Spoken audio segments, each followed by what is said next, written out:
Um, the character was actually cut in pieces.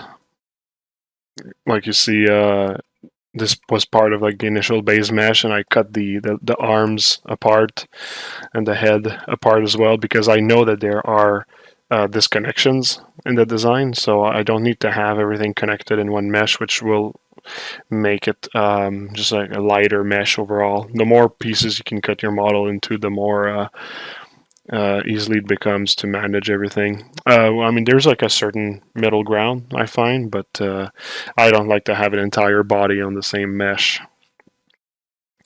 So yeah. So that was for example, this file. I remember I kept some of the layers. So you see, this is like a very early version of the head where I was more inspired by well, the actual frog, the actual Japanese frog. That frog from Chrono Trigger was modeled after, and I ended up actually going more into the direction of a toad instead. So by changing the design a little bit like this, I just felt it was a bit more like, for me, like a toad feels a bit like dirtier than a frog, if you know what I mean. So since I'm going to make him more into like a kind of like a felled knight, um, like a fallen knight. Um, I'm actually I thought I was like, oh, you know what, it can actually be cool to just have him maybe more like a little bit more like badass-ish, I guess. So I did actually start to also work on some of the expressions and stuff. And actually, it brought me to here, which is pretty much the same as the other file with some like minor modification. And I did do a detail pass on the arm here. I don't think this is necessarily going to be my final result. It was just like a try to see if I was like somewhat happy and to pretty much discover my technique for the skin. And yeah, it's not so bad. So I think I'm gonna start with that, and after I'm gonna be done with posing the character. If I feel like I need to do extra polish, I'll yeah, I'll work on that. With Gamer do you model? Is it better to make the model have more or less blocks? Hey Miguel, thanks for the subscription, much appreciated. Fabio Miguel. With game ready models, is it better to make models have more or less blocks? Blocks, you mean subtools, I guess? If that's what you mean, it really doesn't change much. It's because it comes down to the same because you're baking everything afterwards. More money for me, indeed. With this money, I will buy myself another pack of this chlorophyll mint mix. I'm trying that. They say it's good for acidity, so I actually started to try it. Didn't see much difference though. Like separate mesh, so things like making the shoe separate to the rest of the leg. Well, I mean, it's just how I like to work base level, either for collectible and or video game or film or whatnot. So yeah. All right. So yeah, as you're from the, if you look at the concept here, we can see that like it's not the entire arm that's going to be visible. Even on the other side, where like is arm, there's no like shoulder pad necessarily. I think the cape will hide part of the shoulder anyway, but I did at least put details up to the arm here and stuff. So what I was thinking of doing today was pretty much like replicating what I did on the arm and doing it on the face, and I still will be able to change some proportions if I feel like changing them. So far, I'm happy with the head, except that it's missing details, of course. But yeah, I am happy with the overall shape. And also, once it's going to be posed, I'm going to work on the scar and everything. So yeah. Yeah. Boom. But yeah, so detailing. Maybe like something I can say. Oh, by the way, thanks, Bruno. Maybe something I can actually explain about the process of doing the detailing. It's so like we're going for a pretty leathery skin. Um, Actually, okay, so the skin itself, I did not follow the reference of a toad because toads actually have so much puzzles and everything. And this is actually, I pretty much just took the reference from like a kind of like a like so you see like this toad, this sorry, this frog, which was initially like that's the reference that I took for the head, and like I said, I pretty much ended up like going on a toad instead. But yeah, the way that the details are working for the skin, this is pretty much like my reference for making the skin. So you got like a grain, you have some wrinkles. Between the wrinkles, sometimes you have those like puzzles or whatever. So this is pretty much like the reference I'm using to make this skin here. Whereas, like I said, toads are generally like much more like well, like for example, I'll just bring that back here. So you see, like this is a toad where you can actually like see like the wrinkles are very deep, and in between the wrinkles you have like those puzzles and everything. But yeah, I didn't want it to do like that for the skin necessarily. Maybe I'll do like a in between. I don't know. But yeah, no, I just wanted something maybe a little bit more neutral, like the frog I showed earlier for the skin details. But like I said, for the shape itself, the frog head. Yeah. Hello, Toki Pigeon. Toad pimple. Yeah, exactly. Okay, yeah. So basically, how I did for the skin here. So I got a couple of layers. Let's just see how it goes. So this is the base anatomy for the arm. I added this little line here. I noticed that some frogs have a line like this on the arm. I thought it actually looked pretty cool, so I added this. But the rest is pretty much like human anatomy. Um, Actually, so you see, like you have like a base grain. And by the way, all my alphas I took them from like a frog alpha library that I found. Of course, I can't really share that, but just to and I don't even know where I got it actually. This kind of sucks because I cannot even give props. But yeah, whatever. Like some frog alphas, and so you see like some come with like little like bubbles and stuff. Other have like more wrinkles, and some are pretty much like more like grain. So you have like three levels of grain of a frequency of detail, I should say. Like this is a very high frequency of detail. It's the highest basically frequency of detail on the character. It's still subtle though, because yeah. Another pass of detail was this, which actually looks like nothing right now, but mixed with everything, it looks better. Like this is actually pure chaos right now, but it's pretty much just like creating some like mid-level unevenness of the skin.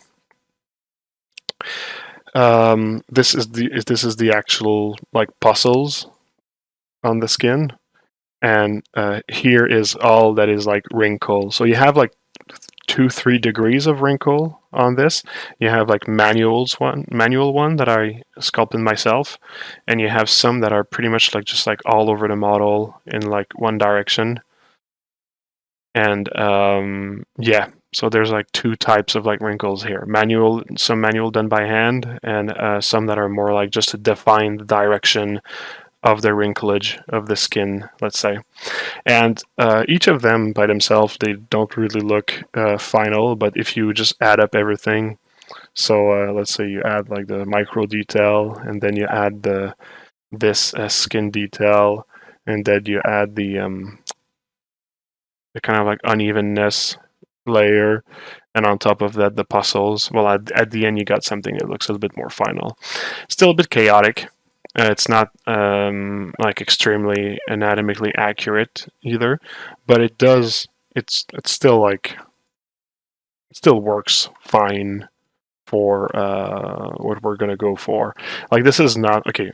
So like disclaimer, like my goal for doing this piece is to actually have the character rendered at this distance. Maybe like having like a shot like this here. So in terms of like how detailed I'm going to go, or like how much like polish I'm gonna put into like the details, I'm not going to want to make it polished more than just like this close up, let's say. So in terms of like how much I subdivide my mesh, I will only subdivide so I know that it will look good at like this distance of the screen, and how much like precision in the detail as well.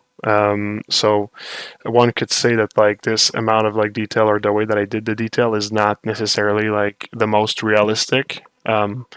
According to my refs here, like I know that there's like a certain harmony that is not exactly like that, but in terms of like the fact that like we're only going to see like this portion here at a certain distance, I don't know. I think that like it's probably going to be like good enough the way that it is. Anyways, so let's replicate this on the head. Let's keep the eyes like this. Oh yeah, and the rest of the body here will never be seen, so this will be used only to put the armor on top. All right. So there's already some work already done in terms of like wrinkles and everything, but one of the first thing I'm going to do is just define the wrinkles a little bit more. So I'll already start on a layer. Oop, I was not at maximum resolution. Like I already know I'm not going to go more than 5 here. So like you see, it's kind of like pixelated at this level here, but this is not a zoom that you'll ever see on the character. Like I said, like really this might be like the maximum you're going to see like the head size. So it does not look pixelated. So I will never go higher than that in terms of subdivision. So yeah.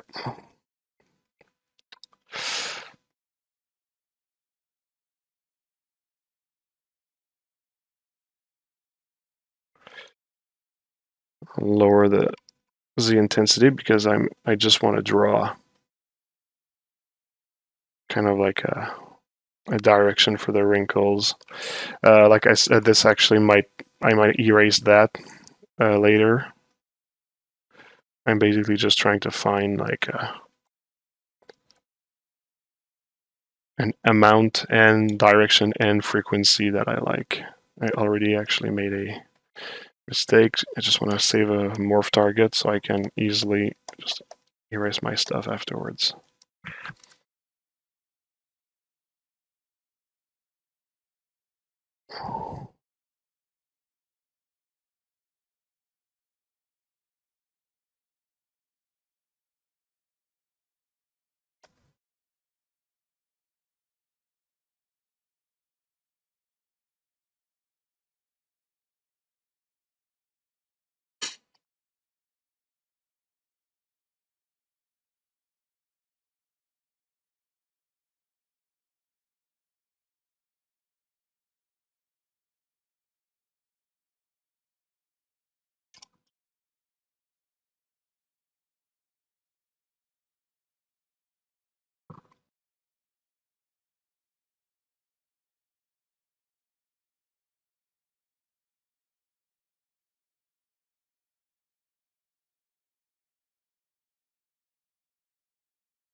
Even when I gave my first brush strokes for the volumes, I tried to actually have the direction of the brush strokes somewhat in the direction that I was going to have them in the end.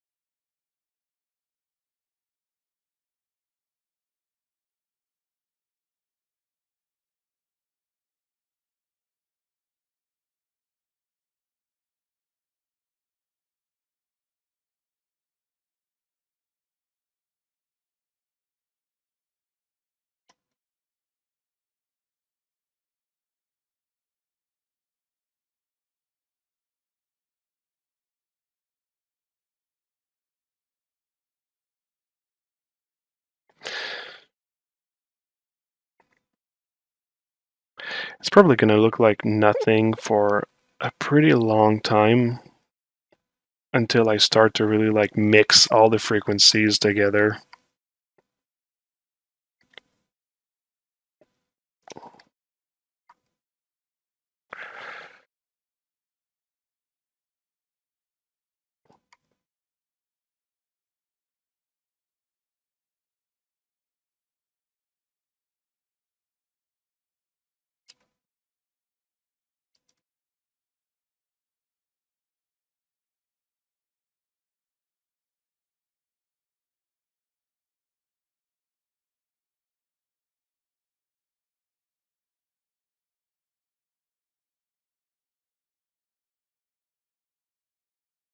I tried to give like his neck a bit of like volume in it, like if he was like how do you call when a frog or a toad are making their noise? Is it croaking? I'm not sure actually. Croaking? Is that it? Anyways, so you know how like their like neck pouch, whatever that is called, also when it does like inflate. I want it to be like kind of like in the middle of it, just to have like the neck to have some volume. That was kind of like the intention.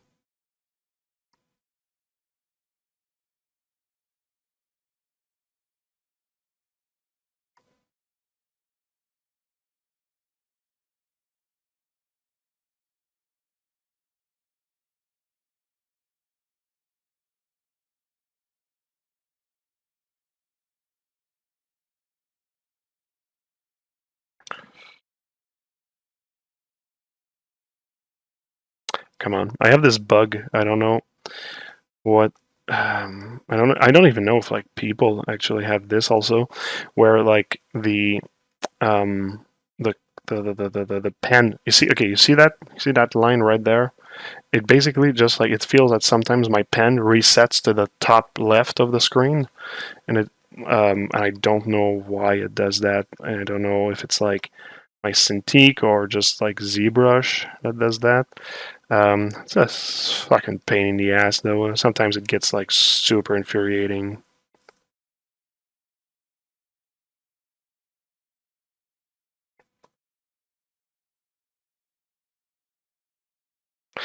So you see, like first I mark the like the wrinkle direction and whatnot. Then I define kind of like the profile of the wrinkles. That's how I like to work. This way I get the workflow in first. The line flow in first, and then I can decide on like the intensity of the wrinkles and everything. Because some wrinkles they won't really like create mass. Some wrinkles are keep like the volumes pretty flat. So you see, like kind of like here, I already can see that these. If I do wrinkles here, I should not add volume to them. It's not really welcome. Um, just judging by the feeling of it.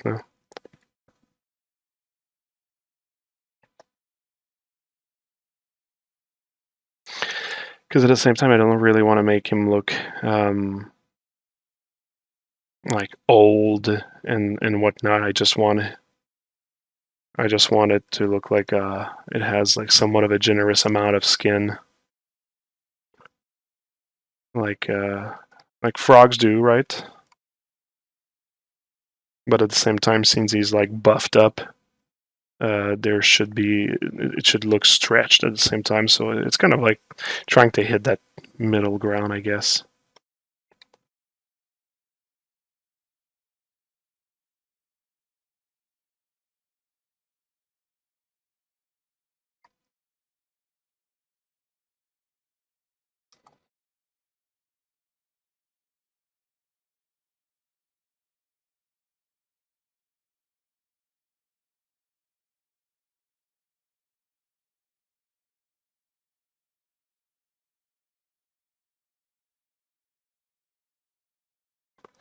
And when I'm going to start to add those passes of detail, keep in mind that sometimes I'll even go back on like frequencies of detail to erase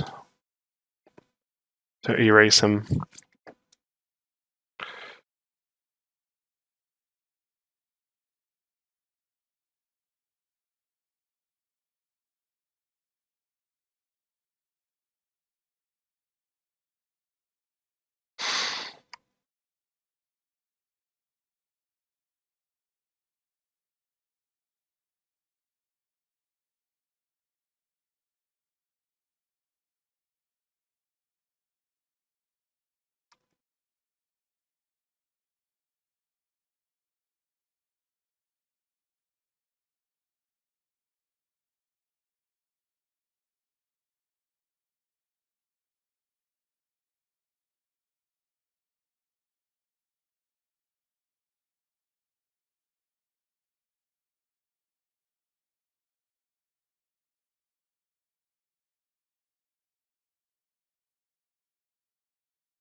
I'm pretty happy to start this new project.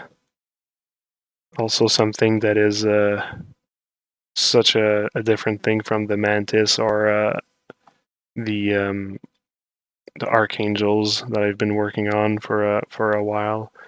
I really needed to have like something a bit more like organic and medieval.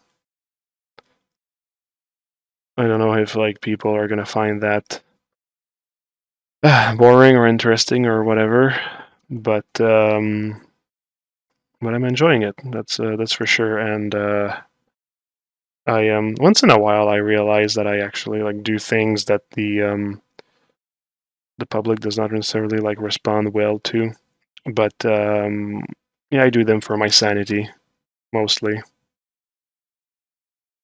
I'm not I'm not like the kind of artist that's super interested to like only do what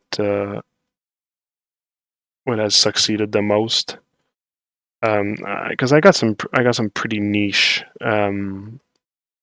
references sometimes, and I don't know. I like to do things for me. Yeah, I like to do things for myself from time to time.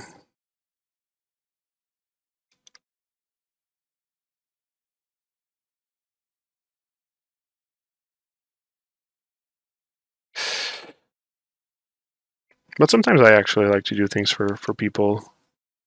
Like this whole like Twitch thing is like I mean although I really like doing it.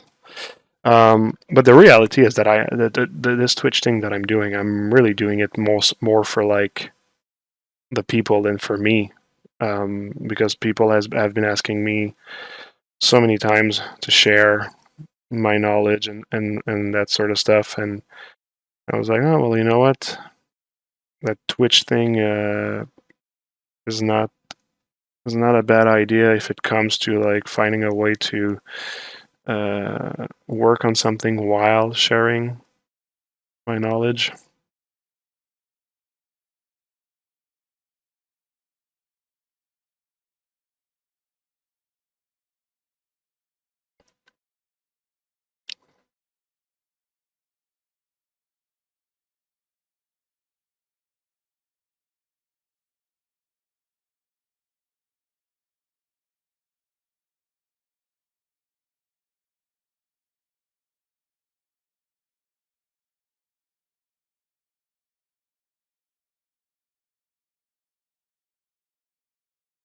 I'm kind of like reducing my frequency of detail in this area. I'm figuring out that it's actually not super working well.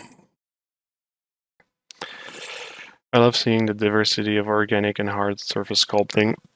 Oh, that's cool. I'm happy that you appreciate that. Change it up, keep it fresh. Yeah, really. Act.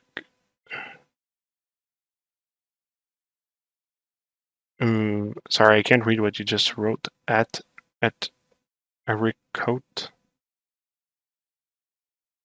That man, love watching you work and learn. Hey, my pleasure. I don't understand the second word you wrote though, sorry. For me, getting out of the superhero universe is already a good thing. I don't know about you, but it seems that superhero collectibles are everywhere, every time on the media. Oh yeah, I know. It's a lot. It's a lot. I mean, people like it, so that's why it exists, I guess. But yeah, I'm really happy when like people are doing something fresh, fresh and new and that sort of stuff. I'm so happy that I'm working with XM on creating the Four Horsemen because like I find it's like a good way for me to actually continue working in the collectible industry, but sell something like new, especially that it's my license. I'm just so happy about that. So happy about that. I received more pictures today from from XM showing me the prints for the other horsemen, and I'm like, all right, cool, it's coming. Oh, I'm so happy. But yeah, I'm well, you know what? Like to be really honest, I've never been really a superhero fan.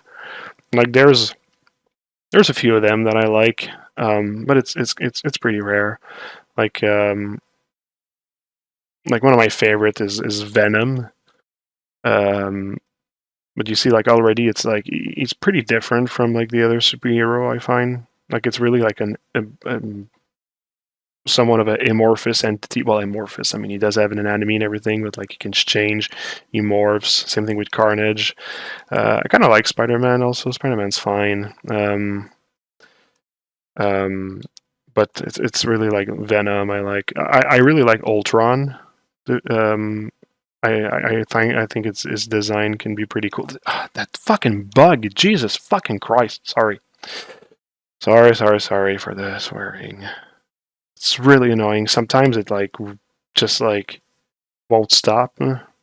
Anyways, so yeah, so yeah, Venom, Carnage, Ultron.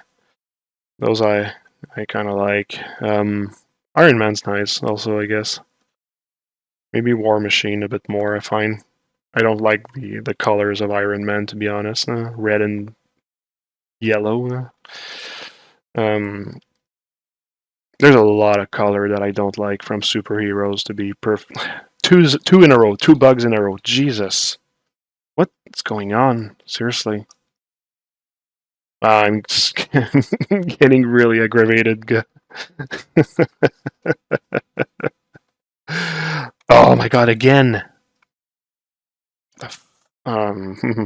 This might be the swearing episode.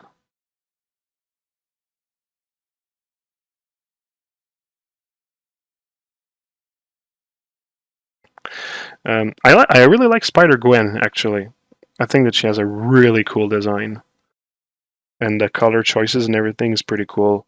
Like for example, like Miles Morales is I find like a better designed Spider-Man in my opinion. And I got the bug again. Jeez. Mm. So yeah, in terms of like mapping the details, um, like I'm like I mean I already had a lot done, but I don't think I'm going to need to do like much more before I start putting like other passes of detail and everything. Because I'll go back on this type of detail afterwards. Oh, there's a bug right there that I haven't seen. Oof, that's a big pile of. That's a big pile of shit.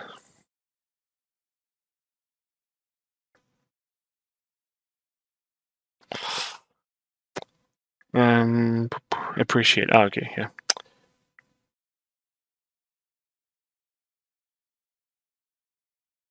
Je croirais à l'église. Yeah. I should start swearing in Quebecer instead. In French Canadian. This would be kind of like a way to censor myself. See the fucking bug again. The bug, the tabarnak, the calice. There you go. I think that's what that episode is going to be. I'm going to let my Quebecer unleash and swear in my native tongue.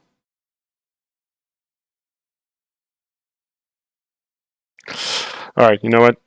Just to not really stang. Ah, wait, no. I need to fix this here. That doesn't make sense. There we go.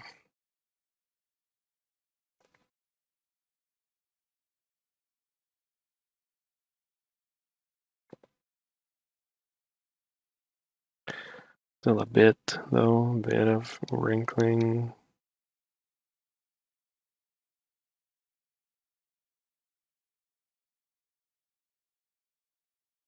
Ah, tabarnak de petite calice. There you go. Huh?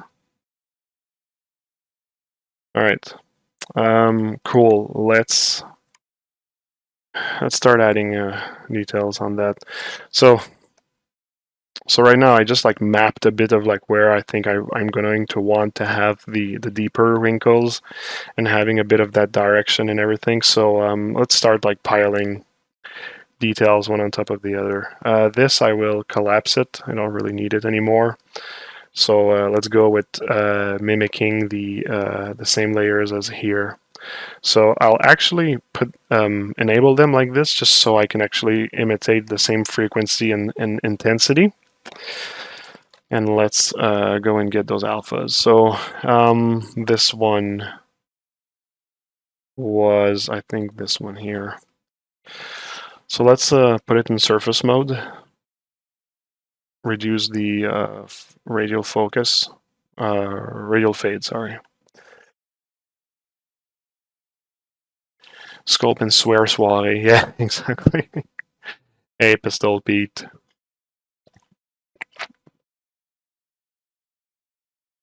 Battletoads, yeah. You could say it looks like Battletoad, but yeah, it's really more a frog in the world of Elden Ring. Boom, there you go. But yeah, indeed, Battle Frog. Why not?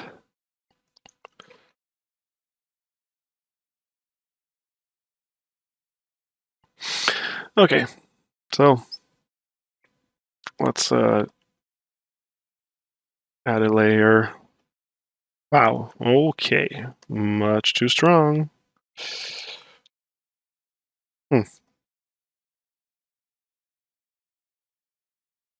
Is that the same detail? Let's maybe load it under alpha just to see. Probably is. But let's just experiment with a few things. Like I don't even remember exactly the map.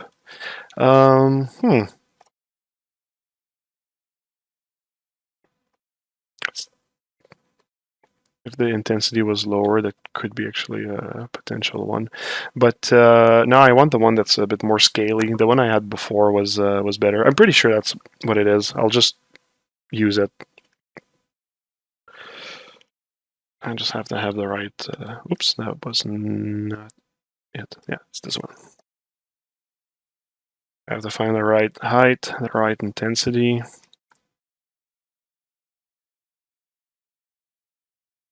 It's kind of weird. I don't remember actually having to.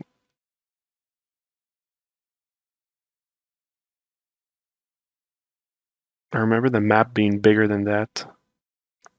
But it's okay. It's a detail that actually is kind of like tileable by hand easily.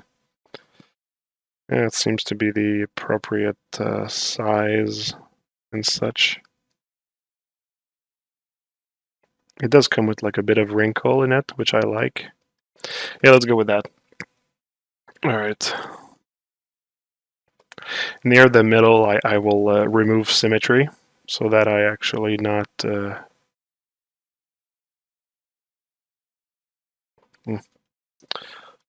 Also, oh, thanks for the follow. Also, I'll make sure to not grab any P's that will be too close. So you see, like, those are like super easy to tile. You just have to like not overlap too much on top of it, and it's fine enough. But you see, that's what I was talking about earlier when I'm saying that like I'm not doing something to really like do like like a majestic micro detail piece, because if that was the case, I would probably like want to have those details put by alpha and really have like fully tileable maps to avoid like any kind of like um how can I say unevenness when it comes to like tiling the maps and such. But like my goal is, like I said, it's just to do like a little thing for fun or whatever. I'm not gonna bother with like doing something ridiculously technically complex or longer that like it needs to be for its purpose. And that, my friend, is what you call efficiency.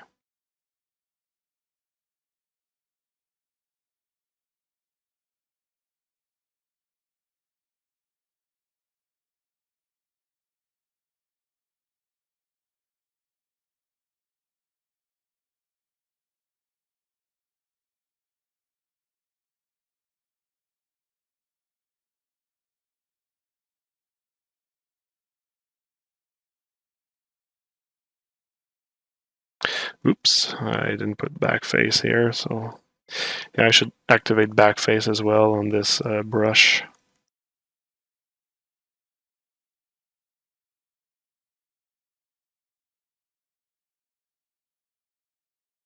Sometimes some patterns that are a bit less chaotic, they will really show if you try to place them like this. And those I actually have to use the UVs to place them, otherwise it's just too visible and it breaks the illusion. So see, this is where like I find it like I'm balanced within like doing things technically complex or like trying to cheat them, hack them, whatever. Like this is pretty much like more in line with like hacking, like I said. Um,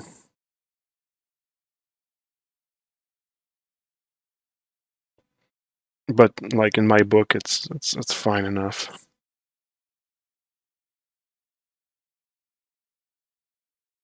Ooh, do we have a subscription here? That's pretty awesome. Thanks, Execute FX. That's really appreciated. With your subscription, I will buy myself some Pepto Bismol because my stomach is really upset these days.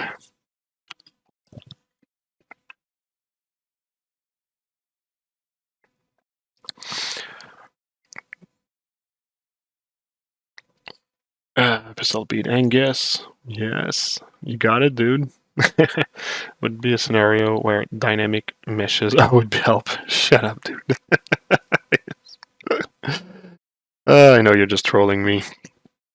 Dude. Hey. Polygon Pusher, what's up? Wow, already looking very badass. Thank Julio.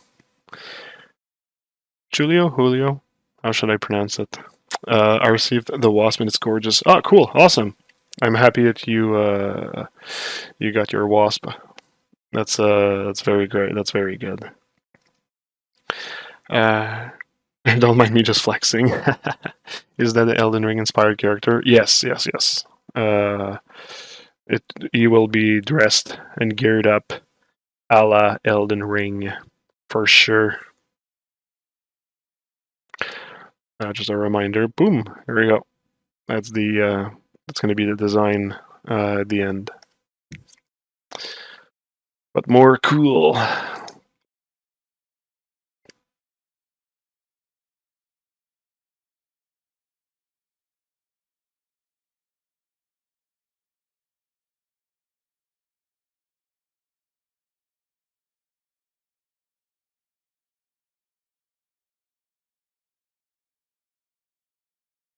All right.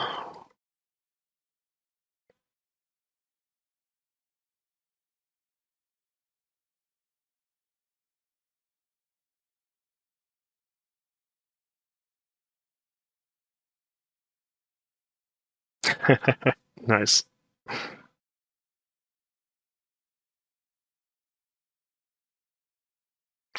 Oh, well, thanks for the compliment, Polygon Pusher. Pas mal cool. Admire your free time to do whatever. I wish I could just quit and just focus on personal work. Yeah, for me it's important to find some free time to work on this because my sanity is gonna get like an immense drop if I don't do that. All right, so that's the first part of detail, the micro, really micro detail. On the next layer, I'll be working on. I guess that like I'll be starting to add some of this wrinkle. So I already have some done by hand, but I'll do those at the end. I'll start more like in a procedural way. If it's not really the best term, but like you'll see what I mean. Oh, thanks for the follow. So what I'll do is I'll load two wrinkle alphas. I think this one is actually this one here. This is one of the two that I'll be using, and the other one is actually in another folder. It's one that I use a lot. It just has like a certain like generic feel to it that I like. It's this one here. Boom. All right. So this one also it's kind of like it's curving in a direction, and I like to use it when I actually have curved lines. So what I'll do is I'll start placing them. Oops, well, a bit more intense than that. That might be too intense, and this is really just going to kind of like add some like imperfection to the wrinkles.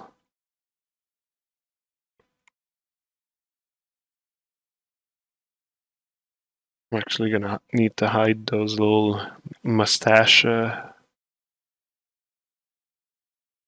things.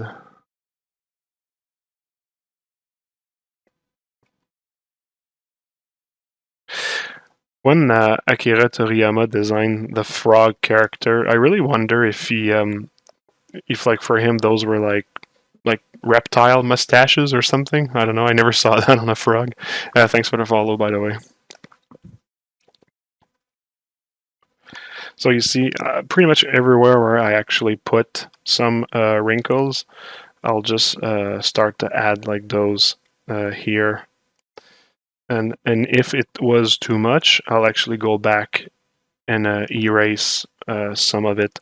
Like, this is just my way of working, but I like to add too much and remove some afterwards with like the morph brush and everything. Oh, I forgot to put the symmetry back on.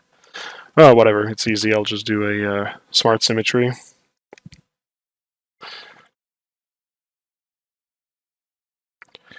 Take a sip.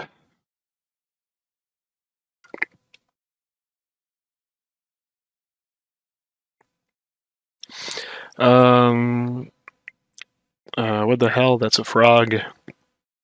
Indeed, that's a frog. It's going to be an Elden frog. Boom. That's one jacked frog. Yeah, he's pretty jacked.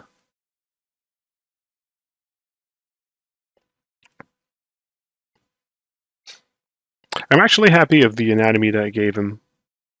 It took a while to get this balance correctly. Yeah, I had to do a few tries and stuff, but no, I'm happy of where it got.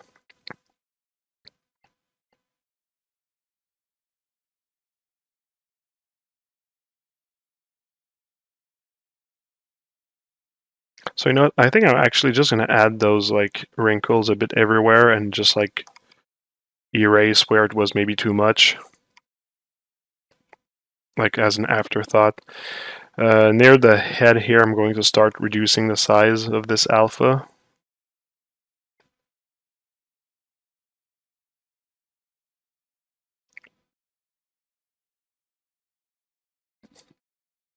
And what I'm really focusing on is making sure that the line flow of the detail is working well.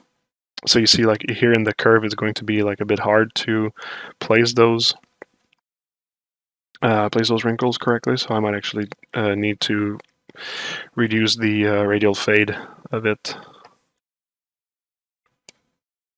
to kind of like be able to do the curve.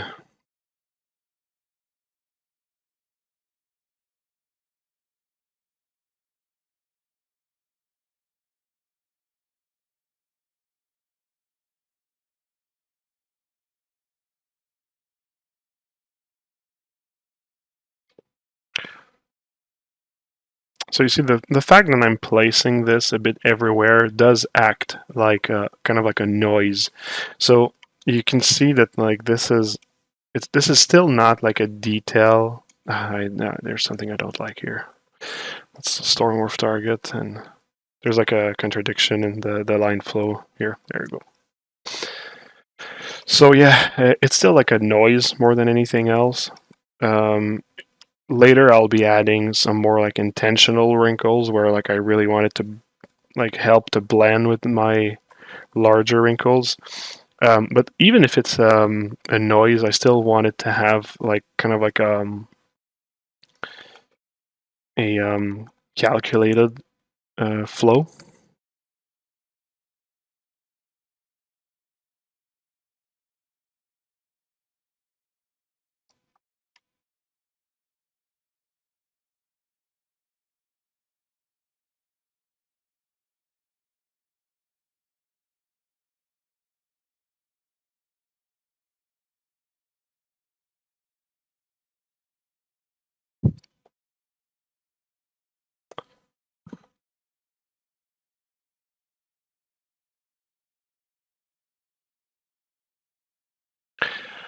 Giulio.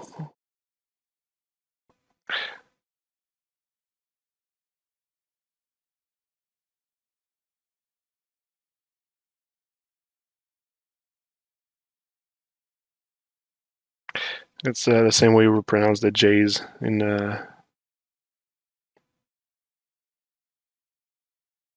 French. Well, actually, no. In French, it's like a soft J. Like it would be Julio. I don't know if like it's Julio, like a hard J, or Julio, like a soft J. Sometimes it goes in a curve, kind of need to manually with Thames Center. Yeah, exactly. Masamune sword for the frog. Yeah. Um, so I actually don't remember what Masamune looks like in Chrono Trigger. I just wanted to have the sword kind of like look like the size of the sword in the sprite animation. Like he has a pretty like broad sword. He has a different sword in the cinematics or like the cartoons that were made. So I actually decided to go for the kind of like huge, the huge sword.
Got some weird artifacts here.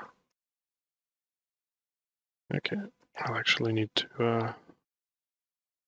Whoops. All right.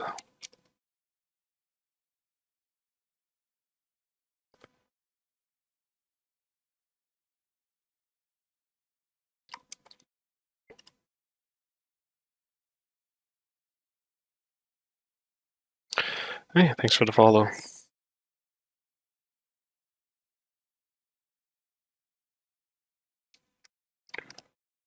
Did I reduce the strength of that brush by accident? I don't know.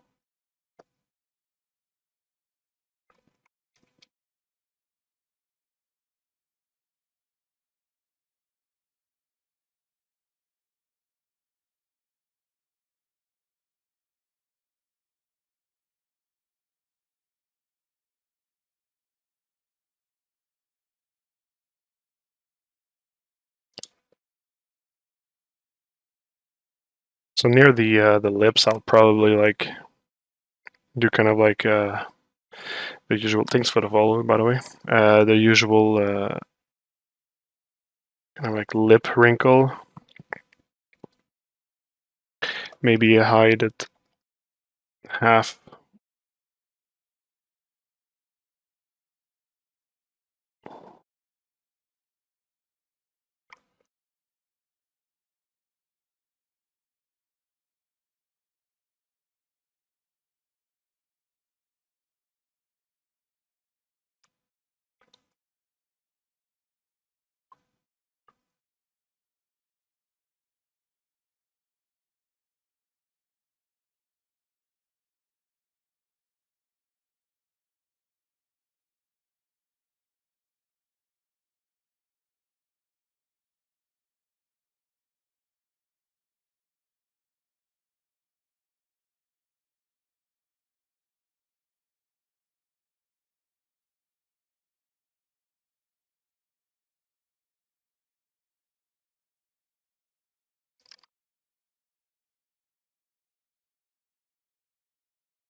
Slowly getting done with this pass.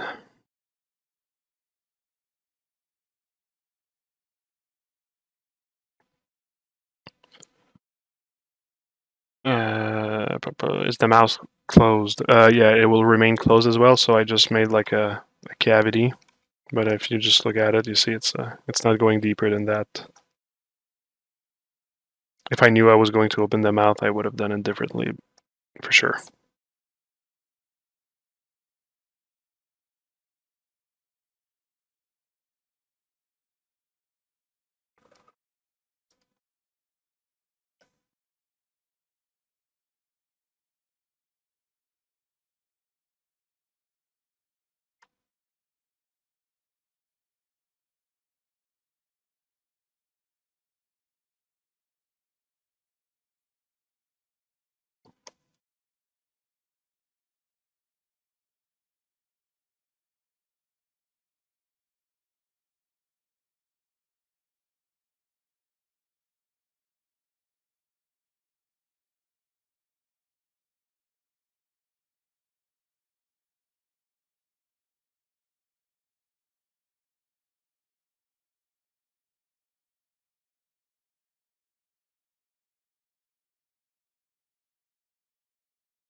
Once again, I forgot the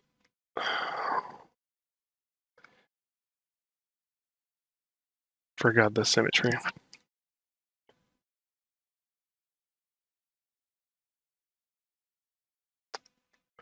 I'll just do it by hand in non-symmetry for the top part here.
Alright, so that's going to be it for this pass here. And I can already tell that in some areas it's much too wrinkles, but I got the complete line flow, the complete flow done. So what I'll do now is I'll actually record a morph target of before the wrinkles, and on another layer I will actually go and start removing wrinkles in some areas. Mostly I'll leave it in cavities and remove it on more like the top layers, if I can call it like this. Maybe for here, for the neck, I won't remove too much in the middle because like I still like to have some kind of like remnants of like memory wrinkles. Because if he was to do this like neck inflation a lot, at some point it would create more wrinkles in this area. But I don't want like wrinkles everywhere. Like I said, this is more like a noise.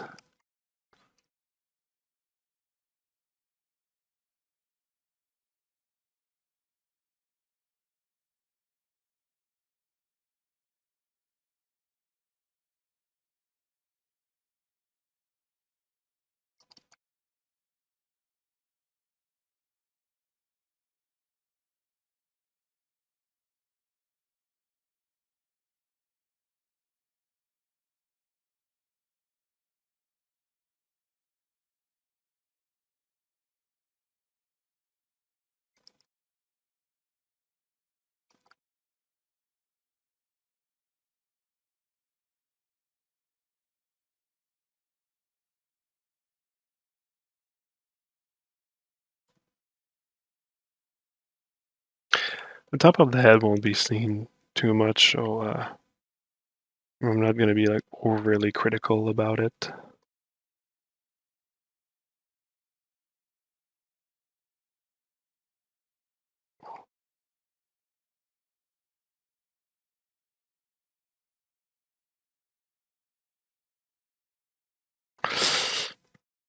All right.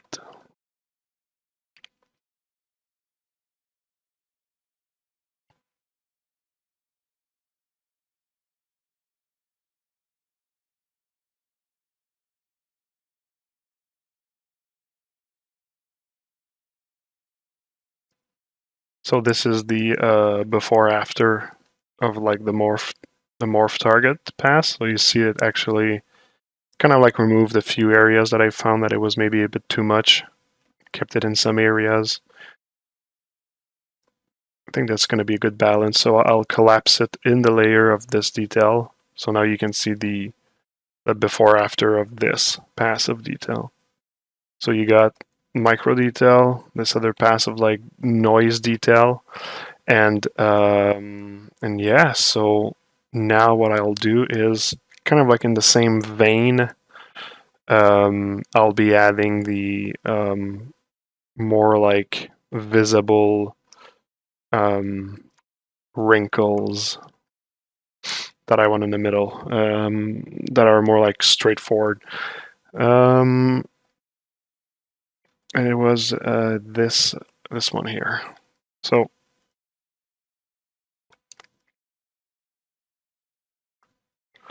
maybe a smaller radial fade.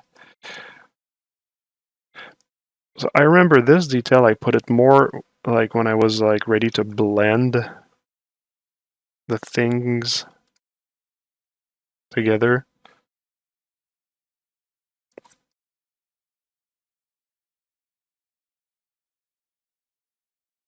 So actually, maybe it's not. I don't. Is it the right time to put those? I find it might actually overpower some of the things that I have placed. So yeah, no. What I'll do is I will actually um. Nah, I'll place them right now. Yep, I'll do it.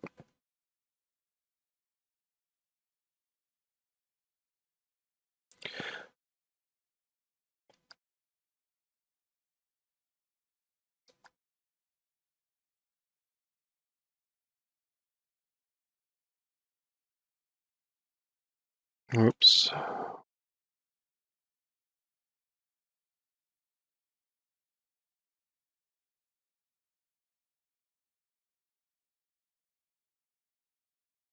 And this is actually to give the skin kind of like a leathery quality.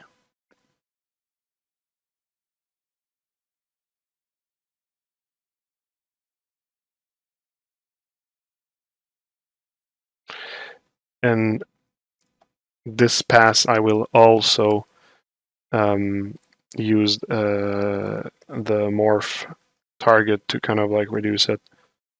By the way, this character, I don't think I'm going to make any renders from the back. So like I said, this is why I'm kind of like half-assing it for the back part.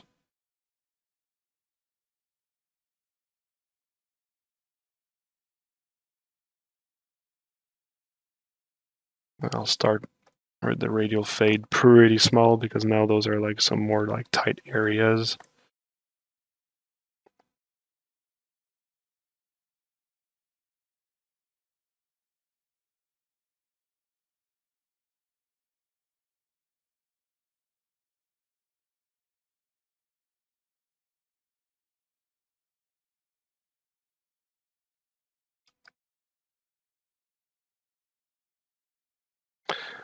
Once again, making sure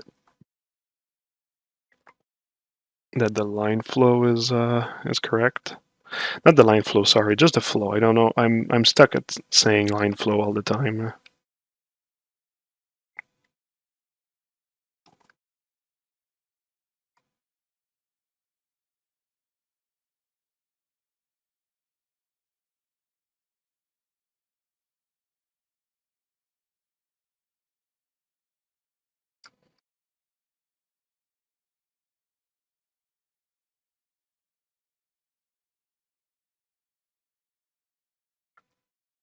The frog kind of reminds me of the Krogan in Mass Effect. Oh, I see what you mean. Yeah, I see what you mean.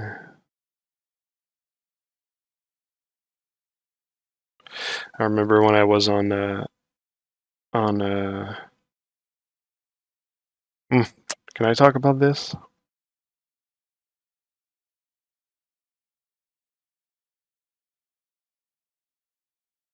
Well, I mean, yeah, whatever. I don't think it really matters. But when I was on the pre-production for Mass Effect Andromeda, we were at some point talking about maybe having female Krogans, and actually kind of like designed what could be possibly a female Krogan. It was fun. It was cool to kind of like play with the with what we know about the species and like imagine like okay, how would it look like if it was female. It was fun.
All right, and like the other one, I will go and erase where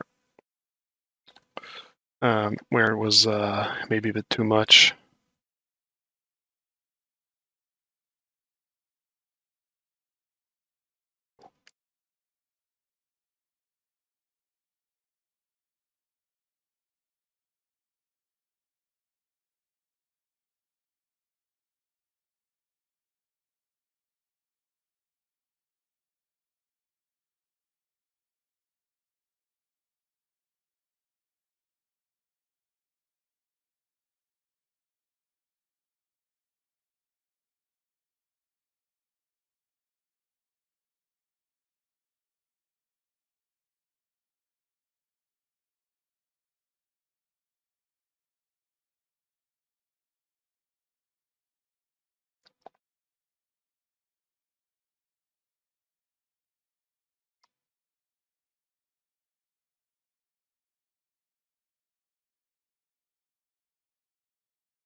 Hey, thanks for the follow.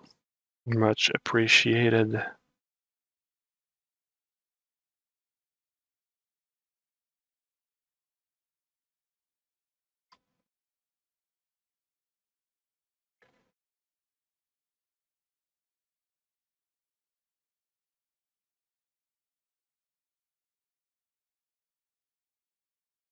Yeah, Andromeda was still nice. I mean, I understand why the critics were not like super good with it, but I don't know. I think it was kind of cool.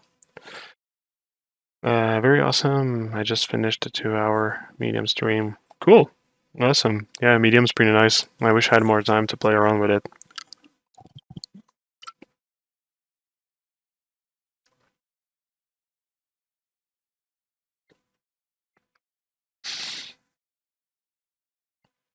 All right.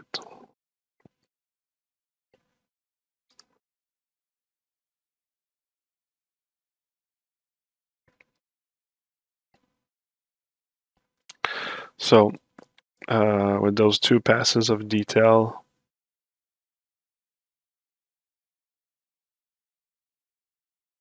pretty much going to be ready to go to the next one. And then on top of that, afterwards, I'm gonna go back by hand on this. So I'm gonna merge those 2 layers.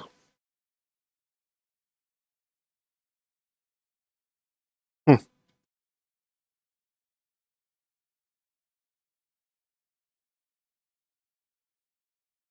Actually realize that on this detail pass here, there's something I don't like. Those lines right here. They're kind of like, yeah, I don't like them. So I'll just redo the details around there. They're kind of like contradicting the flow of things.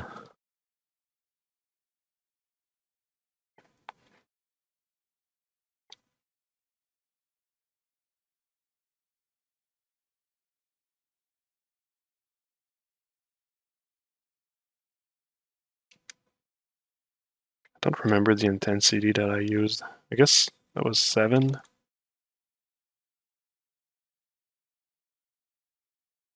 Fine enough. There we go.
Okay.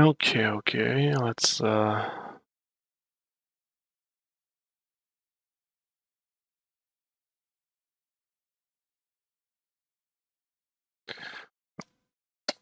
there's something else that I might want to get rid of. Or maybe just I just want to change it a bit.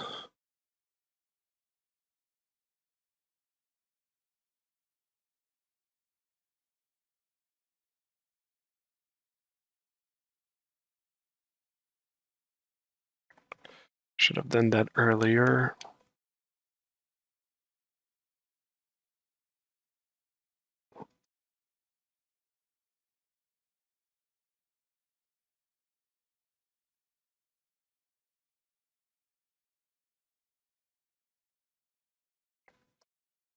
There we go. Now it's good.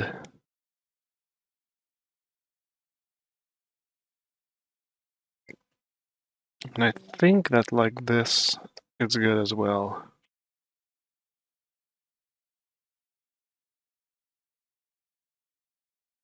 Okay, all right, so on to the next detail pass, which is going to be the kind of like just the added like chaos on the skin. Yeah.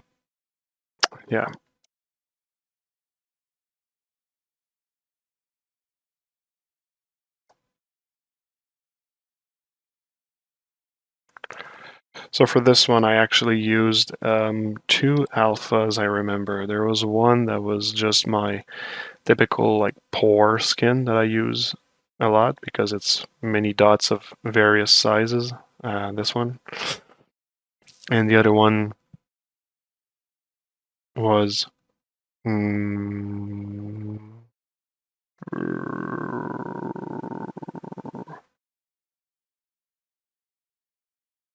yeah, just like this one thing here. Okay, so and I'm going to go straight into actually, let's start with this one. Reduce the radial fade and remove surface because I really want to add this alpha on the skin and not average it. Frogzilla, yeah, pretty much. So for this one, I'll actually use the spray button, and you'll see it's just going to add like those smaller pimples. Okay, that's too strong and the flow is too strong. The intensity is too strong and the flow is too high, so let's reduce the flow to very small. Placement should be okay, and intensity, let's go to 10.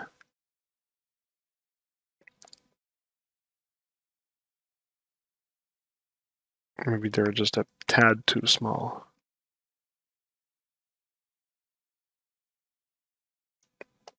Yeah, I guess that's good. But let's redo that not in symmetry because this brush spreads so far. And actually, you know, let's reduce the scale difference. Yeah, that's better. Okay.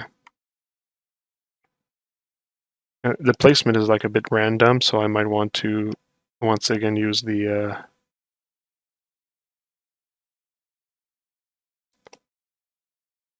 morph target to maybe remove some that might be a bit too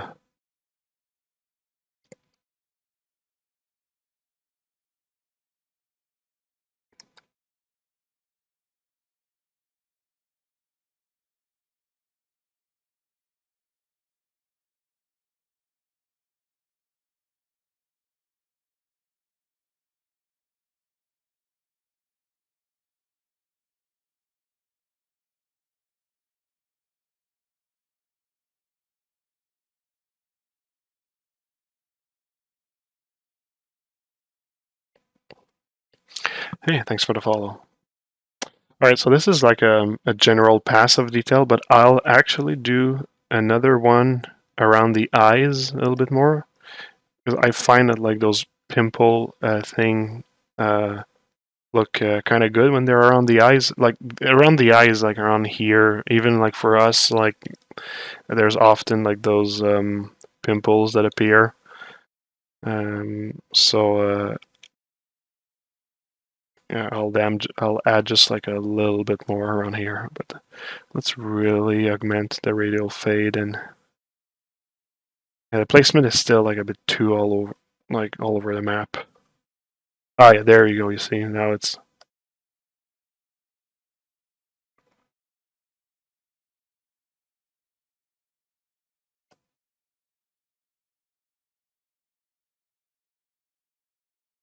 maybe near the nostril a bit more.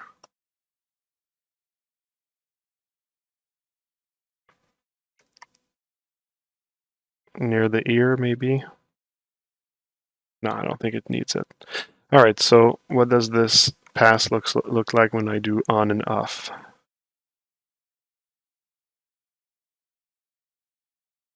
Okay.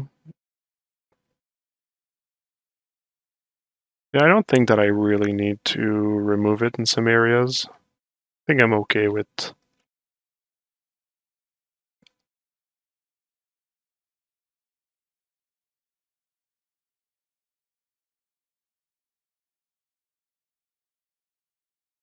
All right. Hey, you know what?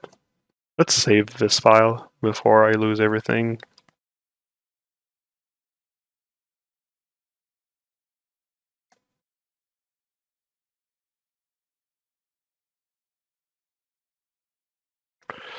All right.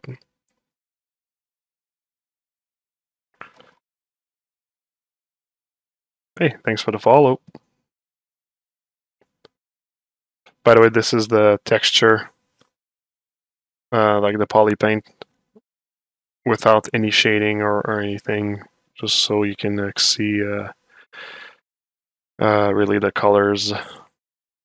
Like this matte cap is very reflective and it kind of like burns the color and everything, but yeah, this is the texture pass on the model.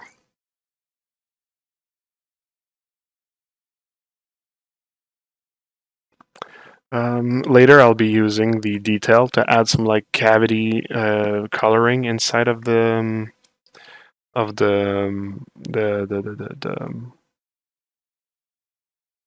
poly paint and whatnot. Like you see, the arm has more like cavity stuff, and the face doesn't.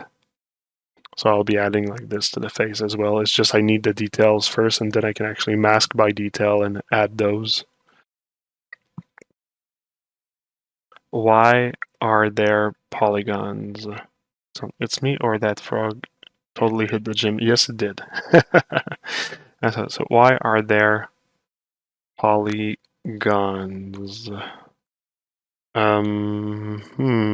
What do you mean? Why are there polygons?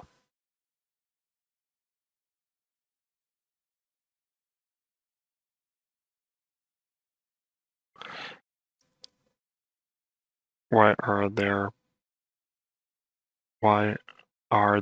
polygons? Yeah, no, I get the play on word. It's just I'm just wondering, where do you see something that's gone? I get the joke. I just mean like what you're referencing. You know what? Hey, it was a good joke. Good dad joke. A plus.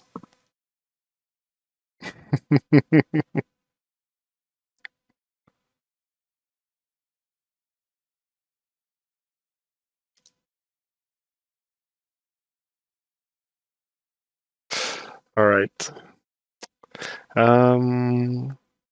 So yeah, I'll add another layer because I want to add like this other kind of like bumpy thing on the skin. I'll be using this one, like I said, and this is also just for like mid detail frequency, basically. So let's yeah, I'll probably need to put back the placement to a bit more scattered. The flow's probably nice. Probably okay, I mean. So yeah, okay. So you see, like, it's basically just like adding some like bumpiness to the skin. It's a bit, the placement might be still need to be larger, this smaller, and maybe the intensity also is like too high. But you see, it does add like a certain bumpiness to the skin that is personally I find welcomed, but maybe the flow is too strong. Yeah, you see, that's good. That's good.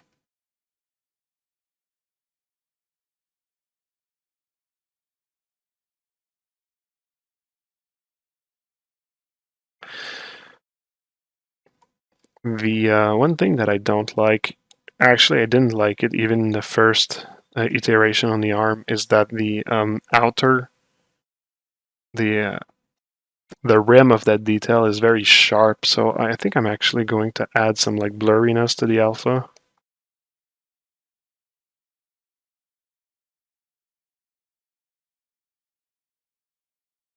Yeah, that's better.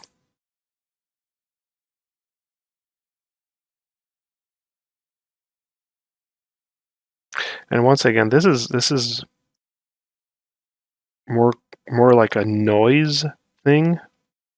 It's even more noise than just like the little bumps we added before. The little bumps, like they do kind of like they're readable, like you can like really see them, but this pass is like it's more like really like a noise just to make sure that the surface is kind of like uneven.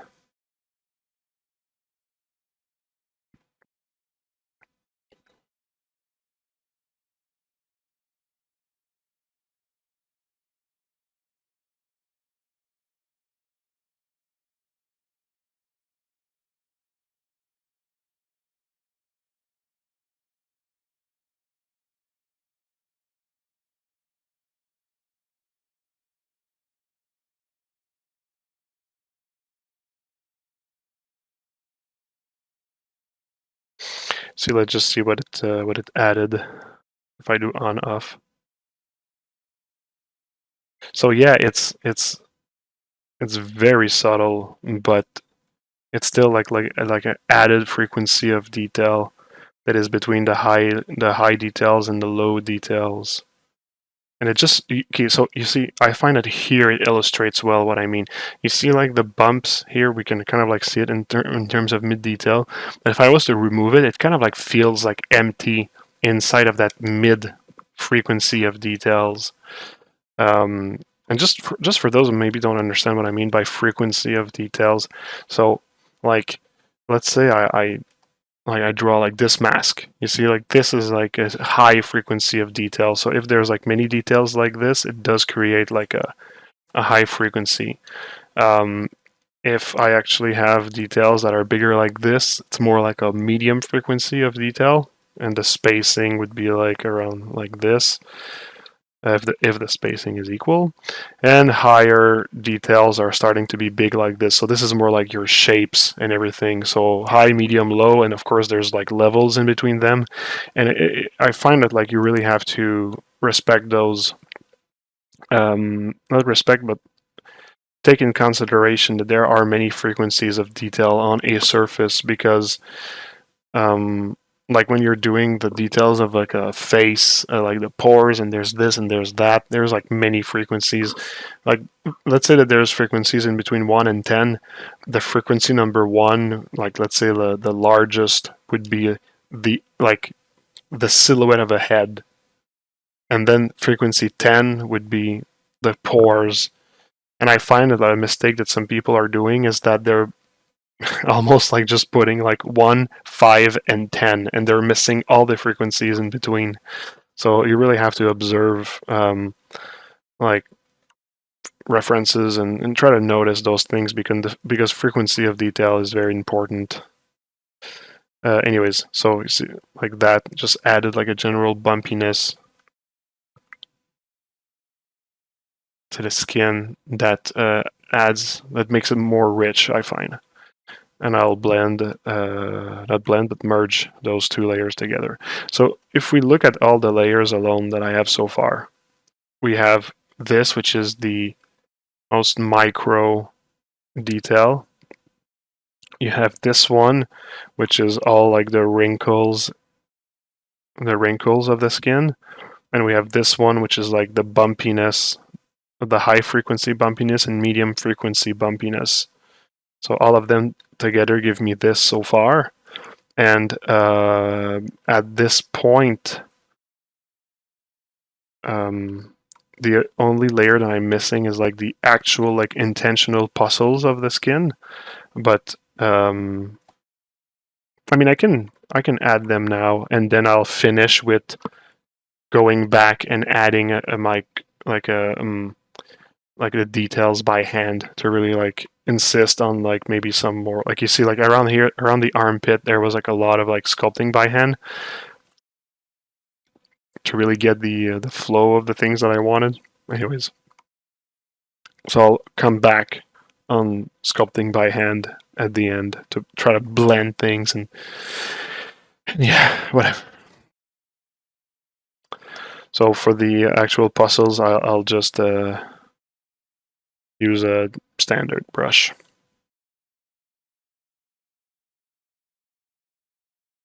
Maybe like a flatter alpha, like this one. and not so intense. So you see, like, there you go. And I'll aim in between the wrinkles to add those, because if you like look at my reference here, this is pretty much like those like bumps here. That's what I'm doing now. And like normally you can see that they're kind of like in between the wrinkles. That's kind of like the idea of their placement, if there are wrinkles. But on the toad, they're like perfectly placed in between wrinkles.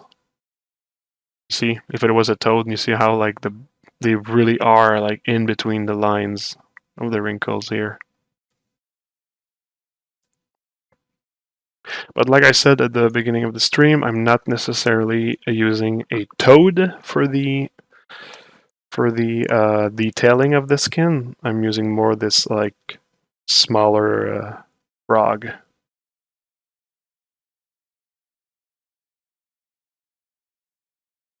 And also those details, those bumps, I'll use them especially like in areas that are like convex, not like concave, like cavities and stuff.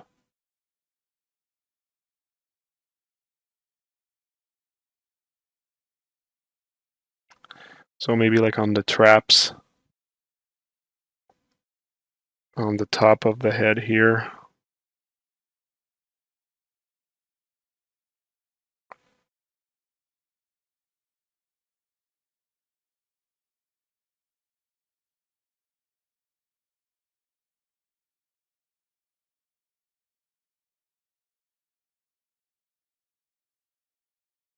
Some of the detail that I'm adding right now, I feel that they actually are not blending correctly yet.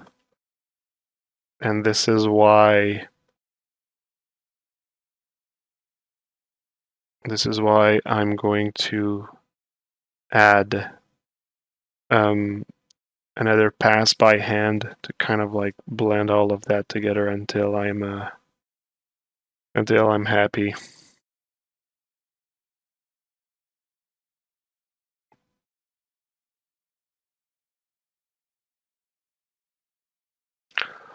So like I said, for the back, not really putting that much effort in it.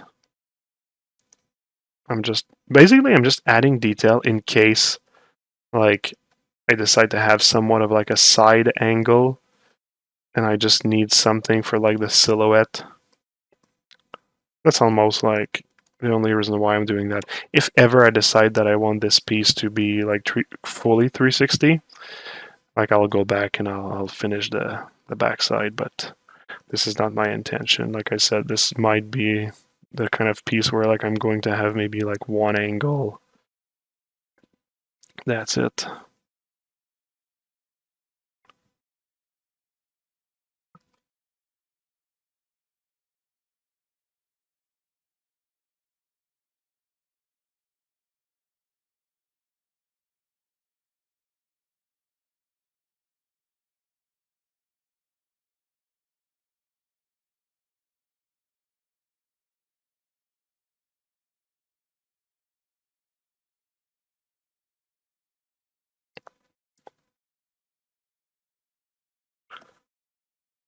Does anybody have good dad jokes to share?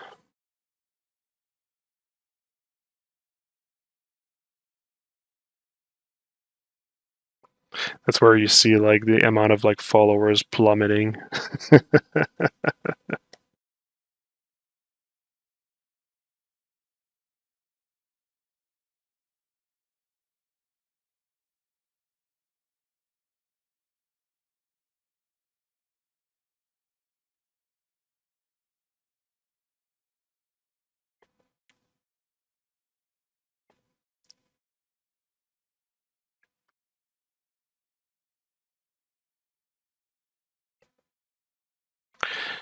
Hey man just joined.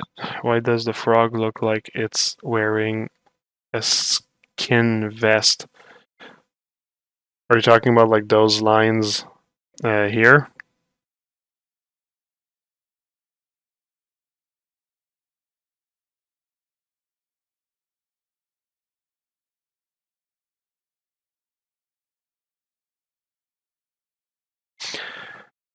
It's because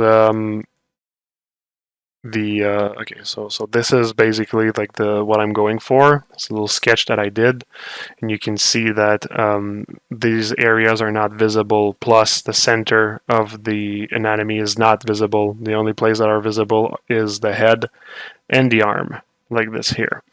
So since that we're not going to see those parts, this is where I decided to split the model. So the model is actually split. This part here will never be visible, the one I just made disappear. Those are really going to be the actual mesh that are going to be visible, and this is why I split them into two different subtools so I can actually optimize my work. So it's really a question of optimizing, basically. Yeah, it's about organization, exactly. Thanks, SlumXD. How long did this sculpt take you? Well, like for the blocking of the body, maybe I don't know, a day, and the detailing of the arm, half a day, and no, not even. Yeah, maybe kind of like half a day, I guess. And the head, I just started the um, well, 1 hour, 2 hours ago. I don't know how far I am in the stream.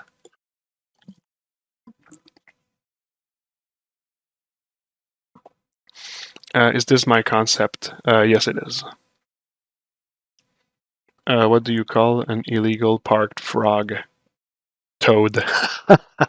Okay, right, that's a good one. Wow. All right. Wow, guessing you've been using ZBrush for a while. Oh, yeah. For like 12 years or something. Half day, you mean working days or hours? Normally I talk in hours because I don't get to work full working days on my stuff because well, I can't work uninterrupted on my work. Since my job is to be the manager of the outsourcing company Chaos Masons, and I don't get to work uninterrupted. So when I talk about the amount of time that it takes me to do something, I'll always talk about cumulative. If I could live in a world where I could just work on my stuff and not be interrupted, I would absolutely fucking do it. But this is not the reality of things. And it's fine. It's fine that it is this way. This is the reason why once in a while I like to work and not have to answer to anyone.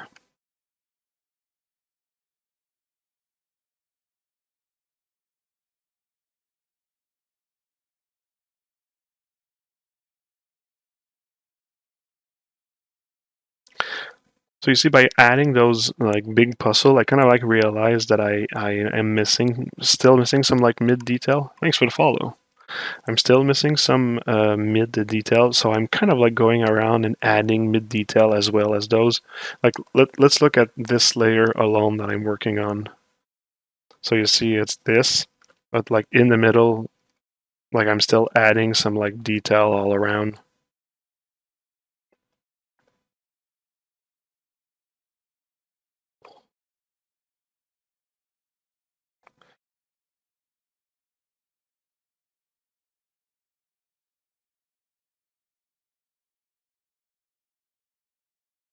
I might be adding too much. We'll see. I'll finish the pass all over the body first, and then I'll judge.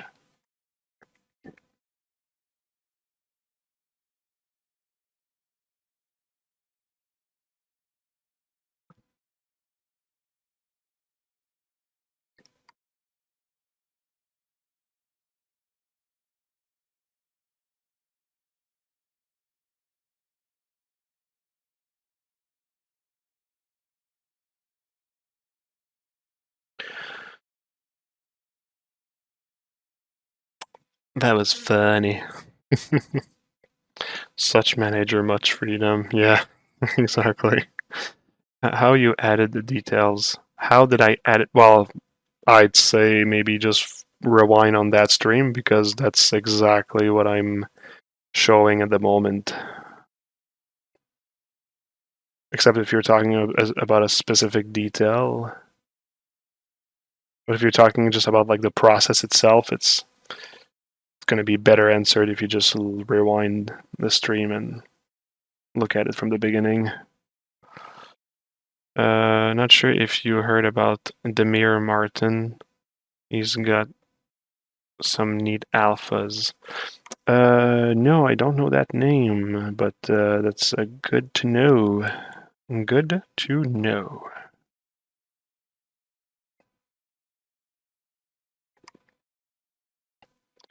For a second, I thought you were talking about the stand-up comedian Dimitri Martin. I was like, what, he's doing 3D as well? On top of like doing everything he's doing? I actually like Dimitri Martin. It's a bit dad jokey in a sense, but I find him I find he's a smart cookie.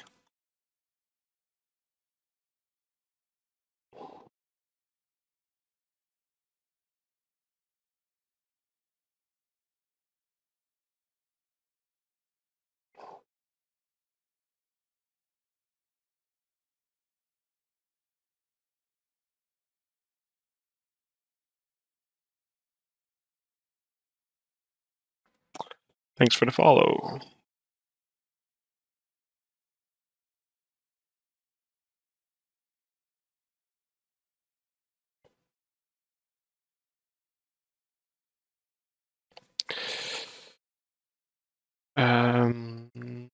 It's from it's Toad. Yeah, well, I mean, I actually am gonna leave myself a note to take a look. Demir Martin. There you go.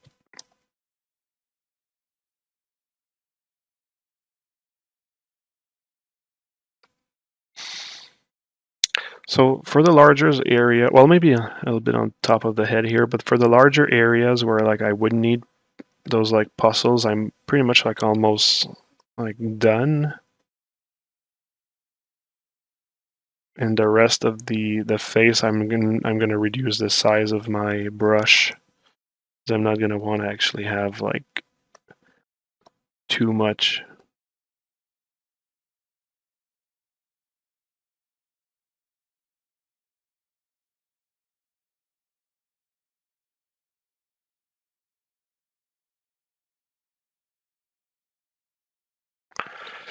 So yeah, like at this point here, let's start to make those puzzles a little smaller.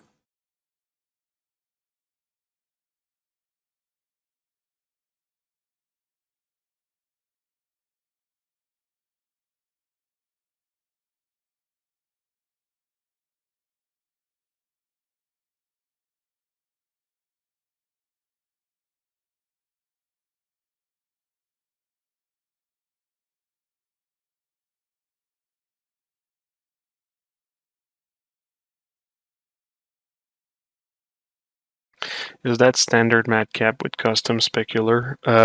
No, it's pretty much just one of the standards, standard matcap.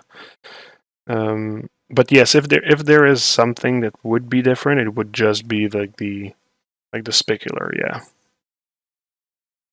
If ever it's like different from the standard, and I just don't remember. Yeah, when I create custom alphas, I pretty much just play with the specular. Sometimes with the diffuse.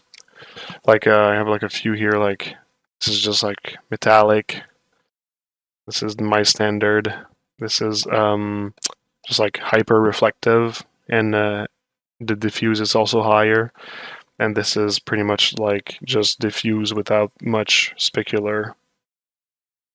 I also have like a second standard, which is a bit more specular than the normal one.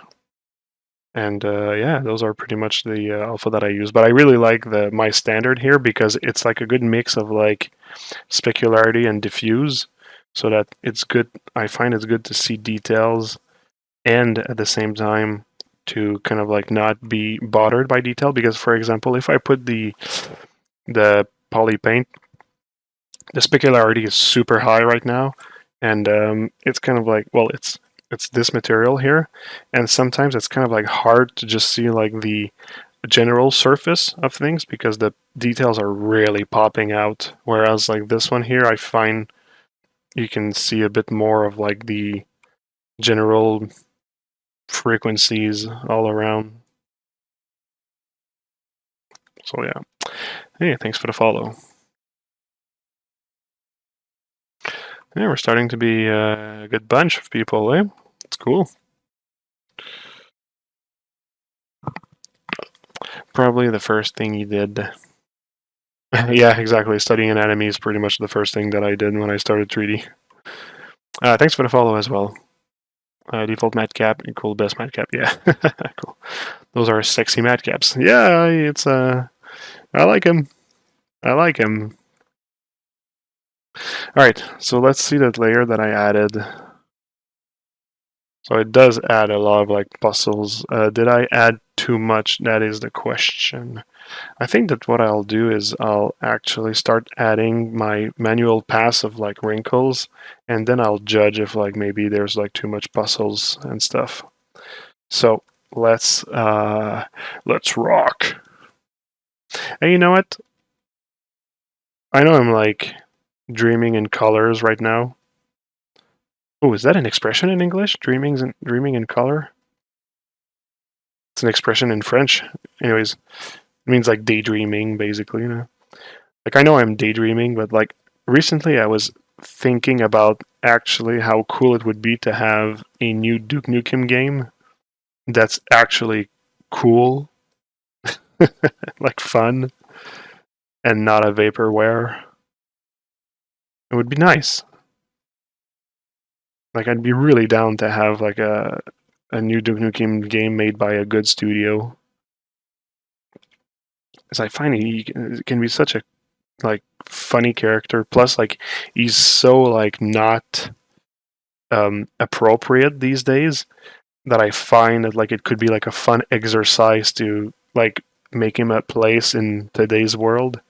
They kind of like did that with Ash from Evil Dead in the Evil Dead TV series, which I really liked it personally. First of all, I was really happy to see like practical effects again. That was cool, but also he's such like a man's man that but I like within like all of his like awkwardness and old ways and stuff, I found that like he still was like charming, and I don't know, I liked it. And I find that like Duke Nukem, it's kind of like the same exercise to find like his place in today's world, and I don't know, it could be cool. Plus, like I mean, I don't know, the soundtrack of Duke Nukem is fucking cool, and it was just like a funny game and all. Thanks for the follow.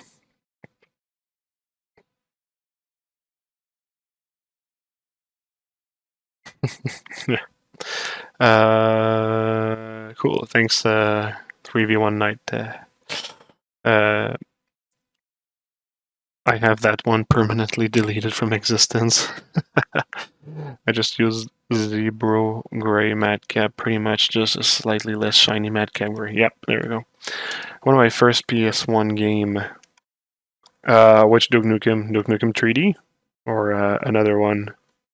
Because my Duke Nukem was like the old one, not the one in 2D. Like they made some Duke Nukems in 2D,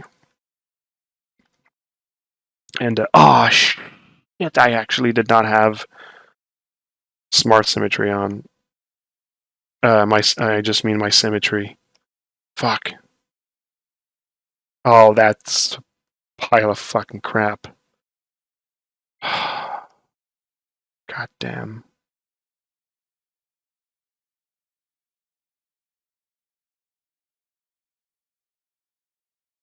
Sorry, I'm really swearing today.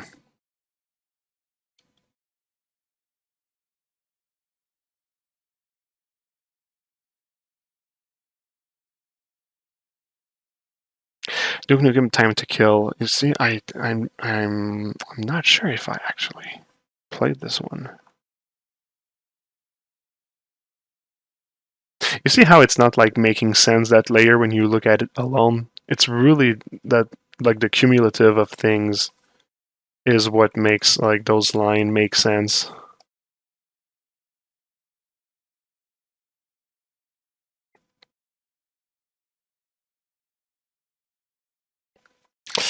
Yeah, I'm happy to know that people can feel my pain. So yeah, Duke Nukem Time to Kill. Do you know if it was actually like not a remake, but a port of Duke Nukem 3D?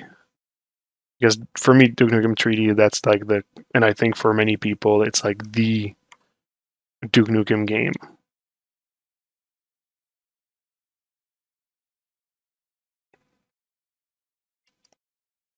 So yeah, you see like how now, like, all the details that I got, that I added, like adding those wrinkles are, it's like much more appropriate. Like I have I have the flow, I added it in.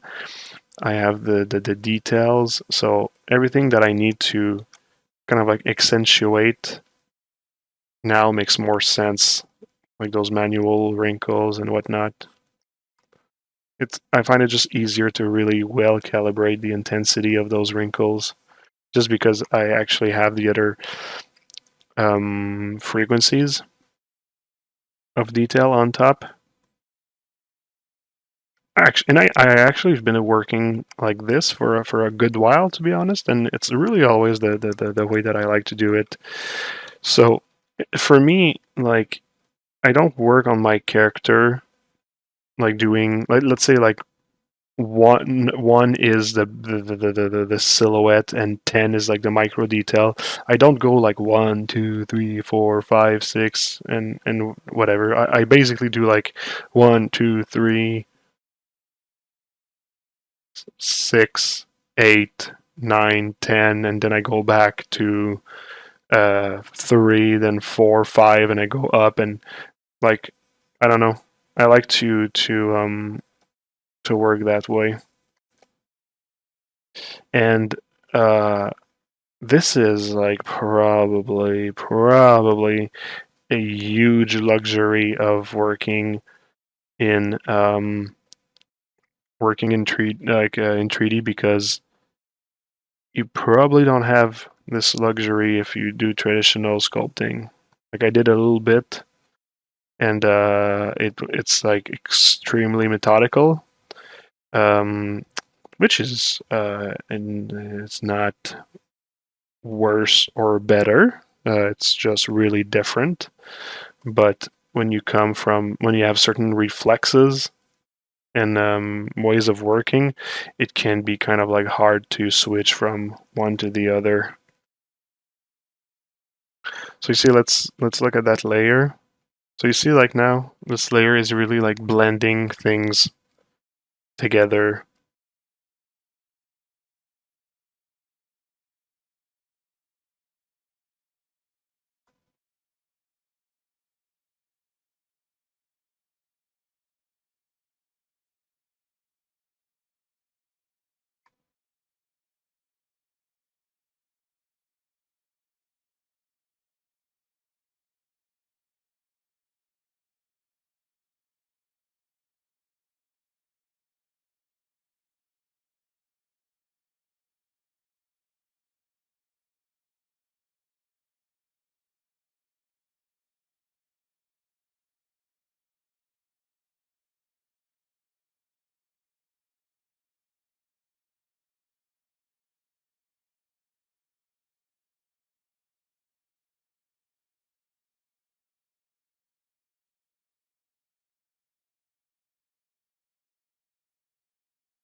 That's almost as painful as spending a couple of hours sculpting on the wrong layer. Yeah. How's the Elden Ring progression going? Still at it? No, it's been a week or two that I'm done. I finished everything in the game. Pretty much everything. Like I kind of like went like on the internet and see if I got all the bosses, and the bosses that I missed, I went to go like kill them before going to the last boss. So like yeah, no, I completed the like I completed virtually everything. I did the Witch Rani ending. I'm not gonna say more because I don't want to. I don't want it to be spoilers, but it was pretty fun, and there is a certain boss that was pretty fucking hard to kill. That gave me a hard time. I mean, the last boss was pretty hard. Not like Sekiro level hard, but it was pretty hard. I had to redo it a couple of times. I actually had to change my build a bit. I fought the last boss not with the exact same way that I fought for the rest of the game, and actually same for the other boss I'm talking about, the women that should not be mentioned. And yeah, I also had to kind of like change my my fighting style for her because my normal build or method of like going by things was not really working.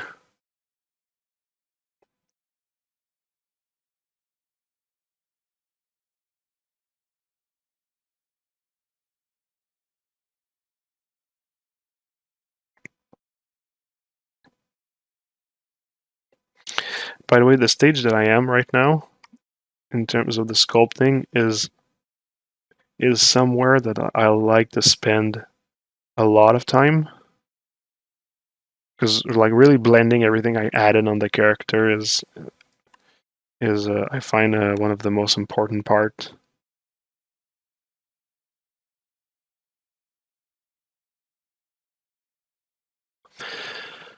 It's been 2 months already. Spoiler away. Nah, I can't do that. I mean, it's such a long game. That one, yeah, I feel you. I did the same, changing my build. Yeah.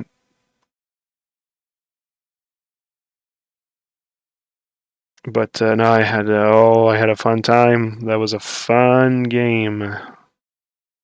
Fun game. I mean, I when I finished it, I was like, oh, thank God I'm finished. Like, I just can't anymore. And I think like 3 days later, I was like, I could do a new game plus. It's just so addictive. I love it. But it would be ridiculous to just like start a new game just now. Like I kind of like stopped sleeping just to play that game because there's so many things I can do in a day that I was like, oh well, I mean, I guess that sleep is out of the window. But yeah, it was kind of like something I needed to get through and take a break.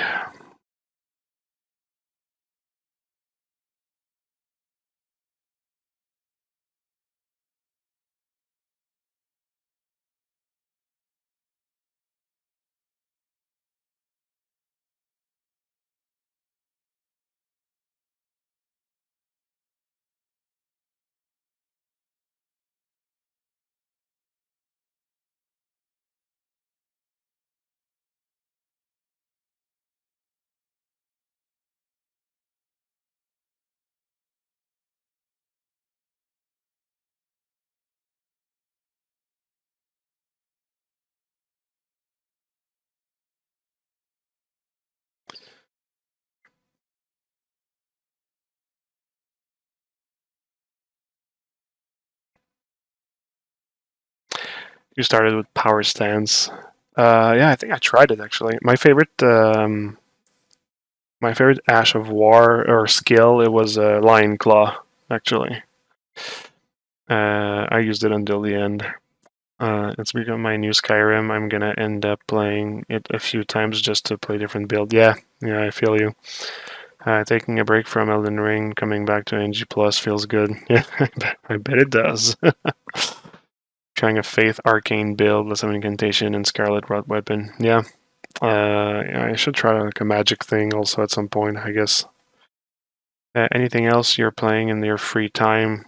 Well, right now I'm playing Tina's Wonderworld.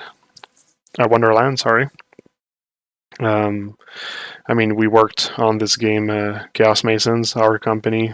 We worked on this game, so it was kind of like cool to see our characters. I'm really happy of the work that our artists did on the project. It's a cool game, also. I like it. That's probably what I'm going to end up playing. Not too long.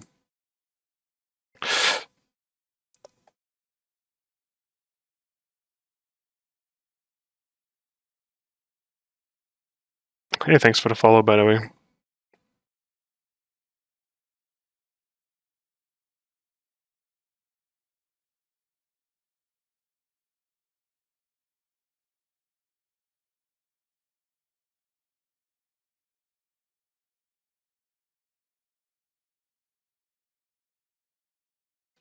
So yeah, I mean, at this stage here, like, I'm probably gonna stop here and continue that at another time, because for one, I think I need to rest my eyes a bit.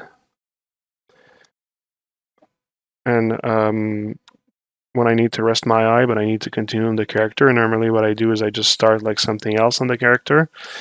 Yeah, no, I think I just need to take a rest, and I'll continue doing that later. Like I said, this can be like a pretty long process, because it's basically like the actual polishing of things. Like the first parts was more like slapping the details on, and like not in a chaotic way. There's you saw, there was like an orderly way of going by things, but like now I'm really going for like the actual polishing, making sure that like everything that I want to be really read by the viewer is well done, well calibrated.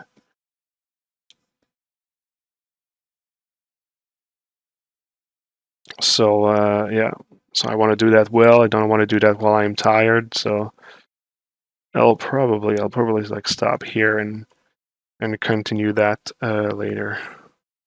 But to make a summing up like what I did, we started from the shape, added the micro details, added this like first wrinkle pass for like the flow of things, added the bump, like this like procedurally, or not procedural that much, but it's just like not really like targeting anything, just like adding this like little of detail, then adding the puzzles. But now I realize there might be too much, but we'll see, whatever. And then like by hand, just like adding the blending details and some more wrinkles, and just making sure like everything, like pretty much like sculpting the final look on top of the character. Once this is going to be done, I'll probably like recalibrate, see if like I need to erase stuff in some areas. But yep, that's pretty much it so far. And you see, yeah, no, it's getting starting to get to be interesting. Starting to be interesting. Some parts feel like it lacks like sense, but that's what I'm working on right now. Yeah, it's gonna be cool. It's gonna be cool. I know I'm gonna like it once it's going to be finished. And yeah, I always wanted to do a thanks for the follow. I always wanted to do a character that's a frog. I remember at the beginning of my career, I did model like a frog character for an exercise, and actually that was when I was at school. And then early in my career, I did like this character. I was a frog, and I wanted to make it like a warrior frog, and it was not even inspired by Frog from Chrono Trigger, right? And recently I was thinking about that, and I was like, I had this character in my head for like such a long time, and I never did it. And I was like, you know what? That might be the time. I wanted to like do something. I wanted to do something with Elden Ring, like a mashup, and I was like trying to think of like video games characters that I actually like, and which one would blend well in the world of Elden Ring. And then when I thought about Frog from Chrono Trigger, I was like, yep, I think that's the one. I really think that's the one. So yeah, and this is what I did. Boom.